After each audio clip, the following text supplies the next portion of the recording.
ini banyak banget nih berita-berita yang beredar tentang sapi menyebarkan virus penyakit mulut dan kuku. Nah, sebenarnya aman nggak sih dok untuk kita konsumsi daging sapi yang ternyata tertular dari penyakit mulut dan kuku ini?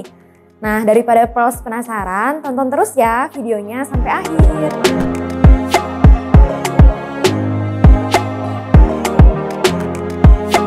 Nah, jadi di video kali ini saya akan menjelaskan apakah konsumsi daging sapi yang tertular atau terinfeksi dari virus PMK ini aman untuk kita konsumsi. Nah, mungkin di video yang sebelumnya saya sudah menjelaskan ya apa itu penyakit mulut dan kuku atau foot and mouth disease ini, kemudian bagaimana cara penularannya, penyebarannya, dan kemudian bagaimana cara pencegahan agar tidak tertular dari penyakit mulut dan kuku ini.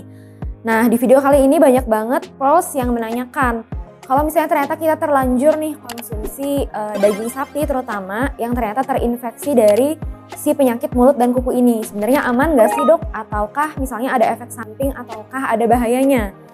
Nah, sebenarnya perlu kita ketahui memang untuk penyebaran dari penyakit mulut dan kuku ini memang didominasi penularannya dari hewan ke hewan ya. Untuk sampai saat ini penularan dari hewan ke manusia memang masih terbilang rendah dan terbilang jarang. Dan biasanya memang hewan-hewan yang dominan untuk terinfeksi dari penyakit mulut dan kuku ini adalah hewan-hewan seperti misalnya kambing, sapi, domba, babi. Nah, ini biasanya rentan untuk terinfeksi penyakit mulut dan kuku ini. Terutama mungkin memasuki lebaran haji atau idul adha, memang banyaknya penyakit seperti mulut dan kuku ini didominasi oleh hewan-hewan seperti sapi ataupun kambing ya. Nah, dari penelitian sendiri ini menjelaskan ya, untuk sapi yang terinfeksi dari PMK atau penyakit mulut dan kuku ini sebenarnya masih aman untuk dikonsumsi.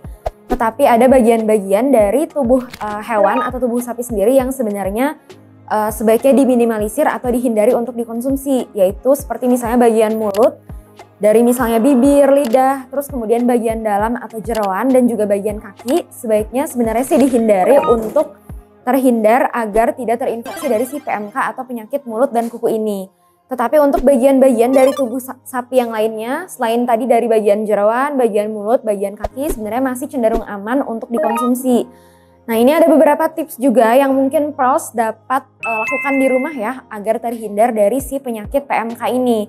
Jadi diusahakan sih untuk tetap konsumsi terutama daging sapi dalam kondisi yang matang. Terutama untuk kelompok-kelompok yang rentan seperti misalnya anak-anak, ibu hamil, terus kemudian juga untuk orang tua atau lansia. Nah, ini sebaiknya disarankan untuk konsumsi makanan atau daging sapi ini yang matang.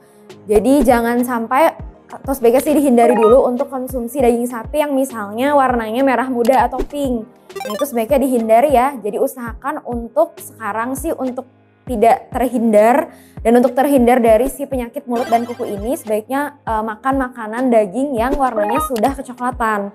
Terus kemudian kalau misalnya pros, misalnya mau minum susu, terutama dari susu sapi, nah ini diusahakan untuk minum susunya ini yang sudah dipasteurisasi. Nah, ini disarankan untuk diminum terutama untuk ibu hamil, untuk lansia, untuk anak-anak supaya juga meminimalisir dan mencegah terhindar dari si penyakit mulut dan kuku ini yang sekarang sudah banyak menyebar. Nah, terus kemudian selain itu memang yang perlu diutamakan tadi ya konsumsi daging sapi karena memang kita belum tahu jelas memang saat ini untuk penularannya masih antar hewan ke hewan. Tapi tidak ada salahnya untuk meminimalisir resiko penularan antar hewan ke manusia. Sebaiknya kita tetap batasi untuk asupan konsumsi daging setengah matang. Jadi usahakan untuk konsumsi daging sapi yang dalam kondisi yang matang. Nah, sekian ya pros penjelasan dari saya tentang amankah konsumsi daging sapi yang terinfeksi penyakit mulut dan kuku. Jadi sebenarnya sih aman saja ya untuk dikonsumsi asalkan sebaiknya pros hindari bagian-bagian tadi seperti bagian mulut, bagian jeroan, atau bagian kaki. Nah, ini sebaiknya dihindari dulu agar meminimalisir resiko penularan dari penyakit mulut dan kuku ini. Nah, jangan lupa ya pros untuk tonton video sebelumnya juga karena saya sudah bahas nih tentang penyakit mulut dan kuku, terus kemudian bagaimana cara penularan dan penyebarannya. Nah, kalau misalnya pros ada yang mau ditanyakan lagi tentang penyakit lain atau misalnya penyakit mulut dan kuku ini mau ditanyakan lagi ada yang belum jelas, boleh tolong tulis pertanyaannya di kolom komentar ya. Nanti saya akan coba jawab secara satu persatu. Nah, jangan lupa ya pros untuk like, comment, subscribe, dan juga share selalu video di YouTube channel Klinik Mutiara Ciputra. Dan jangan lupa untuk tonton video lainnya di YouTube channel Klinik Mutiara Ciputra. Sampai jumpa!